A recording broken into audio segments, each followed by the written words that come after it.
Good evening. I hope you all are having a lovely, wonderful day. It is Saturday. Been hanging out with people. It's been just a great day. Lots of youth, lots of running around, playing stuff. Fantastic. But speaking of the youth, I do help out with a youth group, and recently there was a message, I guess a little sermon done on the subject of music and what type of music to listen to, how that affects you, and all that kind of stuff. And that's something that I've actually been thinking a lot about lately, trying to build a kind of a coherent view, a coherent opinion about that particular subject from a Christian perspective, from the perspective of trying to improve your life, basically from my perspective. All these things that are blended into this character that everybody calls Ezekiel or Jehoshaphat. And so here's what I've come up with at this point. And I think it makes sense. I believe it's in line with Scripture. So let's get right into it. Music. Okay, music does affect your mind. It does affect even your soul, I would say. And I would compare the effects of music to kind of like food. In fact, I'm going to be comparing music to food probably a good bit in this little chat here, this chat with Jehoshaphat. And here's the comparison that I would start drawing. Okay. Tastes in food are subjective. Tastes in music are subjective. Food affects different people in different ways. Different types of music affects people in different ways. So let's just have that from the ground here. Let's just start with those ground rules there. Tastes in music are very subjective, and the effects of music vary person to person, but they are objective. I can't remember if I said those were subjective, but they're not subjective, they're objective. Both music and food have objective effects on each person's body, even though those effects vary from person to person. Okay, are we clear? Anyway, let's move on here. Let's get right down to it. From a Christian perspective, what can Christians listen to? Well, let's first not talk about what you shouldn't listen to. I'll get back to that in just a second here. Let's talk about what you should listen to. What's good for you? What is music that is good for you to listen to? Well, that's going to be music that inspires you to do the right things. Music that reinforces good behaviors, okay? Because music, here's the thing, whether you think about the lyrics or not, they're still getting in. They're still getting into your head. And the intent of the music, the spirit behind the music, the content, the purpose of the music is still hitting home, even if you're not thinking about it. I'm going to draw another comparison to food here, okay?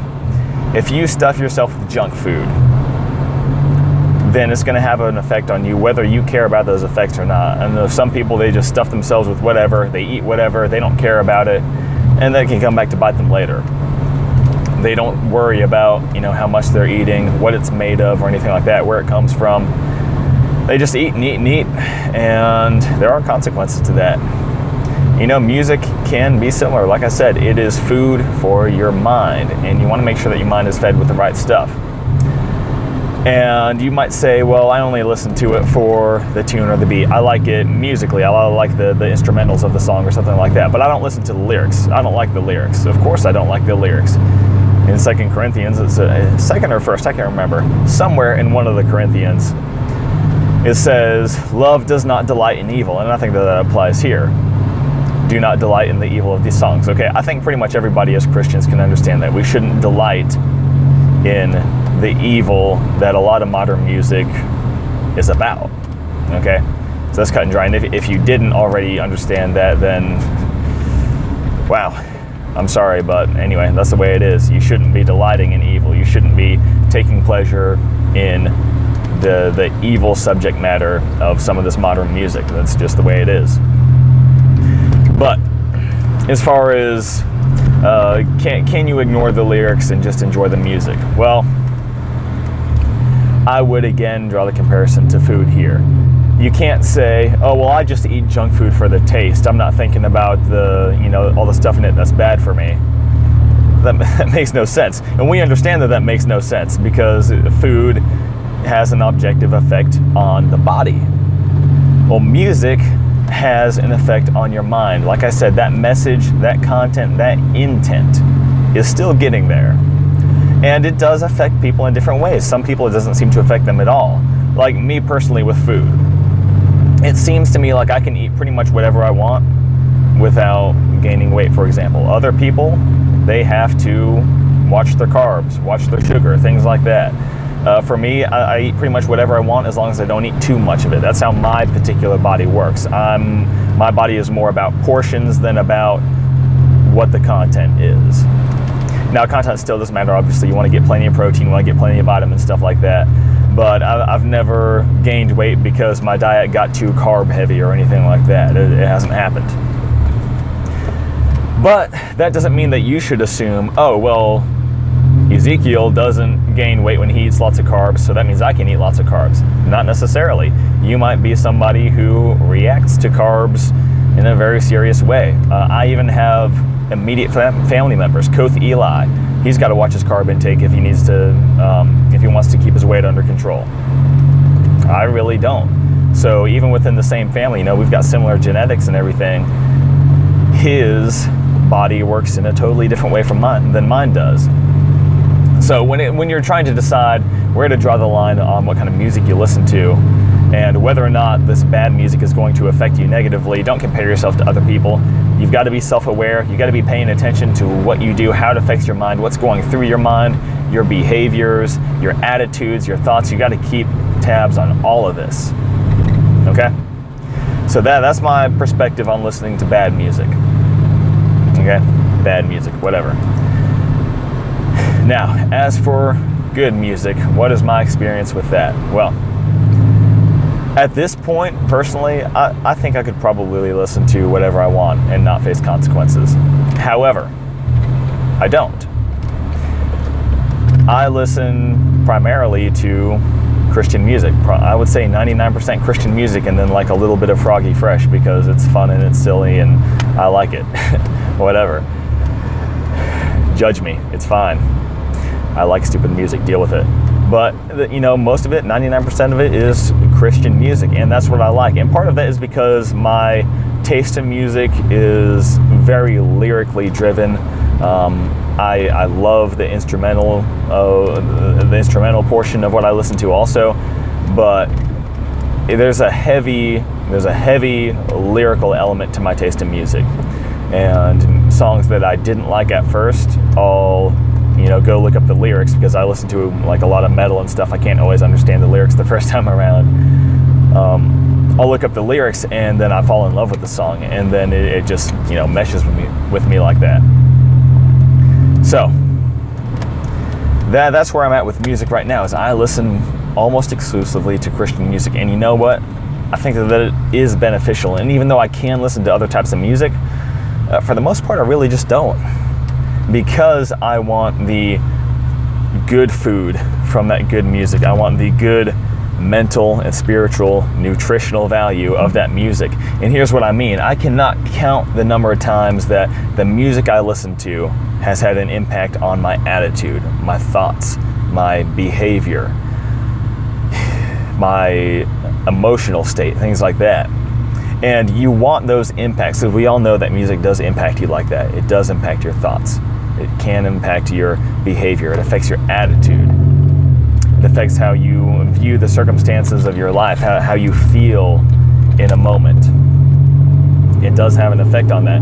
And I want those effects to be coming from a place that is consistent with my worldview, that's consistent with my goals and how I want to live. I want it to be coming from a Christian, a godly perspective, because that's what's going to have the positive effect on me at any point. So at any point when I'm listening to music, at least my choice of music, there can only be a positive impact from that.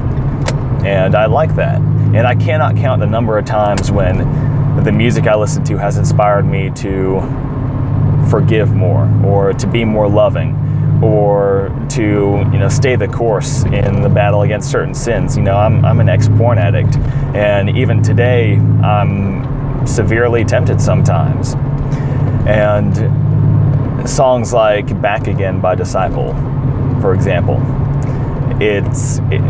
it inspires you, and it inspires me anyway, and it reinforces this resolve to fight and not go back again and never return to the way that I lived before. Certain songs, and these can be secular songs too, can inspire you to work harder. Of course, it's mostly Christian songs for me, but they definitely do inspire me to work harder, or they inspire me to be consistent and to stay true to my beliefs and to not back down or things like that. The music I listen to can inspire me to, all kinds of stuff, really. I mean, it's the fruits of the Spirit too. Love, joy, peace, patience, kindness, to be patient with people, to be kind to people, to be good to people, to exercise self-control, which is, basically what I talked about with the song Back Again.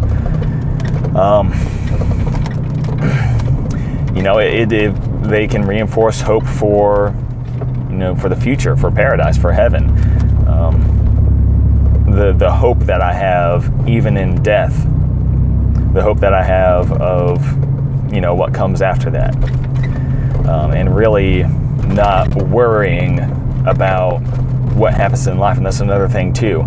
The music I listen to can help me not to worry about things, reinforcing, those positive attitudes, those attitudes that, yeah, God's got it. And it's not all worship music either. Like I said, I listen to a lot of Christian metal, rock and rap, stuff like that. Some worship music too, just whatever hits me. Black gospel music, also wonderful. I listen to that. It just depends on what I'm in the mood for. So yeah, that's my perspective on this. I'm gonna go hang out with some friends right now. But yeah, I mean, that really does cover it. I really haven't left out anything that I wanted to talk about on that. So if y'all have any questions about any of this, feel free to leave a comment, send me a message or whatever. I love talking to you guys. It's great. Any question is good. There are no stupid questions, only stupid people. And if you're trying to improve your life, if you're trying to find the truth, which is, I assume, is why you're here, then I would not call you a stupid person under any circumstances. So ask your questions, ask away, and I will try my best to help out with that. Subscribe to keep up with this in the future, because I do a lot of videos on a lot of stuff. Hit that subscribe button and you'll be able to keep up with that very easily. It'll bug you all the time with my new stuff that I put out. Follow me on Twitter to get deeper inside my head. I'm a little bit filtered on YouTube, a little less filtered on Twitter. Have a lot of fun there. Twitter is like a game, so come have fun with me on Twitter. And that is pretty much it. Links in the description to that stuff, to some other videos, and then to my Twitter account, so check that out. That about covers it for now, though. This is Brahashaphat, also known as Ezekiel. I will talk to you guys later. Y'all have a lovely, wonderful day. Don't watch pornography. Be an upright, upstanding follower of God. God bless you guys. I love you, and I will talk to you later.